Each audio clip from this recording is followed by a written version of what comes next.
Picture this. It's 1882, and a young medical student is leaving his home in the Philippines to go study in Spain. But this isn't your typical study abroad trip. No, not at all. Hidden just beneath the surface of his academic journey is a secret mission, one that's going to change the course of a nation's history. And there it is, right from the start. This was never just about getting a degree. This was intelligence gathering. This was about freedom. Every lecture he attended, everything he saw, every conversation he had, it was all a tool for what he hoped would be a revolution of the mind. His whole trip was basically a reconnaissance mission. So, this is where our story really kicks off. The first chapter in this incredible journey, the call to adventure, a mission in secret. Okay, let's be totally clear about what was at stake here. The mission was to walk right into the lion's den, to study the colonizer, not from a textbook, but on their home turf, in their streets, their government, their society. You have to understand how a machine works before you can figure out how to take it apart. This wasn't just about getting an education, it was about bringing a revolution home. And so, with the mission locked in, Rizal takes the leap. He crosses the threshold, leaving his entire world behind for a voyage to a new one. And just like that, his world explodes.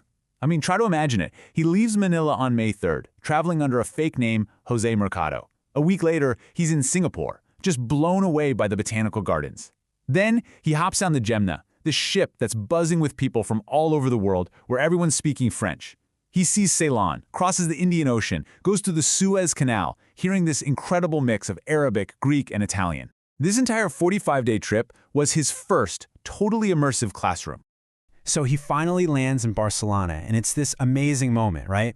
A warm welcome, a party thrown by his fellow Filipinos. But that high just comes crashing down. He gets hit with the harsh reality of what he left behind. There's a cholera epidemic tearing through Manila, and then a heartbreaking letter from his love, Leonor Rivera. It's this perfect, painful snapshot of the immense personal cost of his mission, something we're going to see again and again. The excitement of the journey is over. Now comes the real test. Welcome to the Madrid Crucible. This is where his mind, his discipline, and his resolve are all about to be forged in fire. The amount of work he took on in Madrid is just astounding. He's officially there for medicine, right? But he also enrolls in philosophy and letters. You'd think that's enough, right? But no. He adds painting and sculpture, and for good measure, fencing and sharpshooting. On top of all that, he's mastering French, German, and English, not just to be well-rounded, but to get inside the European mind. To read their ideas, their triumphs, their criticisms in their own words. This wasn't just ambition. This was a man systematically arming himself with every tool he could for the fight that was coming. And this slide really puts it all into perspective. While he's grinding away from dawn till dusk, his family back home is fighting droughts and locusts. While he's living on a shoestring budget, counting every single peso, his brother Paciano is selling Rizal's own pony just to send him money. Every book he read, every skill he mastered, was literally paid for by the sacrifice of the very people he was trying to save. That's some heavy stuff to carry. But all of that sacrifice, all that grueling work, it had to pay off, right? Well, it did. We're now at the reward. This is a scholar's triumph. Just think about this for a second. He's about to walk into this super demanding academic competition, a real test of his mental strength. And he's running on empty. He literally has no money for food. He is hungry. He could have just stayed home. Nobody would have blamed him, but he didn't. He pushed through it, went to all of his classes, and then walked right into that competition hall. And he won. He didn't just compete, he won the gold medal. This is so much more than an academic award. It's a testament to his sheer force of will. It's mind over matter. It's purpose over poverty. An absolutely incredible moment. And then, just a few days later, the main goal of his trip is achieved. It's official. He is now Dr. Jose Rizal. He has the credentials, he has the knowledge, he has the title. He is a physician, equipped with the very skills he believed were critical for his country's future. So, he did it. Against all odds, he's a doctor. But remember, the secret mission was never just about medicine. He's now observed the heart of the Spanish Empire, he's armed himself with knowledge. You could say phase 1 is complete. Which leaves us with a really big question, doesn't it? He's a physician, now what? What could his secret mission possibly demand of him next? Today, we're going to follow the footsteps of Jose Rizal across Europe. Now, this was no simple backpacking trip. This was a mission. It was a quest to find the knowledge, the skills, and the allies that would one day help shape the destiny of an entire nation. And that whole journey really makes you wonder, right? What is it that turns a brilliant student into a national hero? For Rizal, the answer lies on a path that was defined by an incredible sense of purpose and resilience.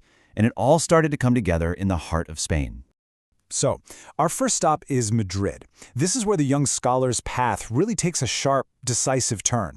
You see, the city wasn't just a place to attend class, it became this crucible where his nationalist ideals were literally forged in fire.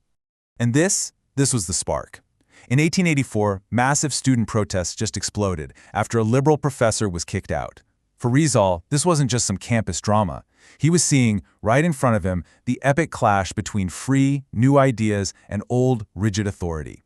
And it's right in the middle of all this chaos that he finishes his advanced degree, his licentiate in philosophy and letters.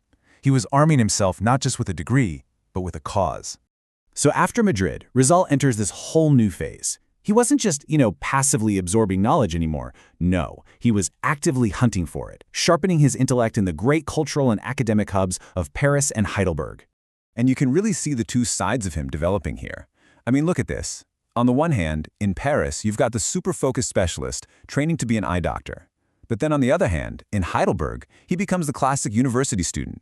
Yeah, he's still working at the eye hospital, but he's also joining clubs, drinking beer, even getting into saber duels. He was soaking up everything. And what's so important to remember is he wasn't just collecting facts, he was building deep, human connections. In a small town called Wilhelmsfeld, he basically found a second family with Pastor Karl Almer.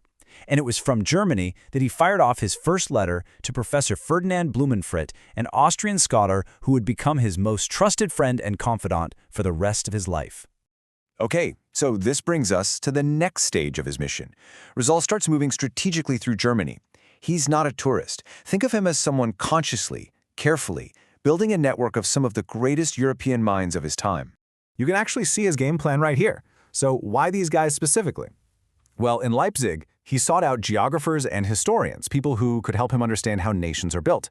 Then on to Dresden and finally Berlin, where he connected with the scientific heavyweights of the day. Every introduction, every single conversation was a calculated step. And these connections weren't just for show. They were his ticket into prestigious scientific societies, which gave his cause some serious intellectual street cred on the world stage.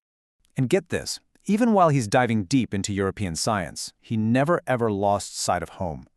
He spent his precious time translating European classics, like Schiller's William Tell, which, by the way, is a story all about rebellion against a tyrant. He translated it into his native Tagalog. He was literally building a bridge, bringing these powerful, world-changing ideas back to his own people. But his mission, his entire project, was about to face its greatest test yet. Berlin, the city of all his intellectual victories, would also become the setting for his deepest, darkest personal struggle. This was his ordeal. All that incredible progress, the networking, the writing, the inspiration, it all came to a screeching, grinding halt. That harsh Berlin winter just pushed him to the absolute edge. The money from home, it had dried up. He was completely broke, surviving on just one single, simple meal a day. Can you even imagine the constant hunger on top of the biting cold? It got so bad, he had to pawn his sister's diamond ring just to afford rent. He was totally isolated, washing his own clothes in the freezing cold, all alone in a foreign city. And then his health just broke. He was coughing all the time, getting weaker and weaker. He genuinely feared he had tuberculosis, which back then was pretty much a death sentence. This was rock bottom. The mission, his novel, everything, it all seemed lost. And then, just when it seemed like all hope was gone, this number appeared. 1,000 pesos. It was a lifeline sent from his brother Paciano and hand-delivered by his good friend Maximo Viola. This money changed everything. He immediately used 300 pesos to pay for the printing of his novel, Noli Me Tangere, Touch Me Not, the book that would expose the brutal realities of Spanish rule and eventually ignite a revolution. It was saved from being forgotten forever. That money didn't just save his life, it saved his life's work. With his health back and his novel finally in print, Rizal and Maximo Viola embarked on one last journey. But this wasn't a vacation. Oh no, this was a victory lap. And it was also one final, intensive course of study before he returned home. They moved fast, just soaking it all in. In Light Merits, there was this amazing emotional moment where he finally met his mentor, Blumentritt, in person. They cruised down the Danube in Vienna, marveled at modern industry in Germany, took in the absolutely stunning beauty of Switzerland, and finally stood in total awe of the ancient power of Rome. But look at where his focus was.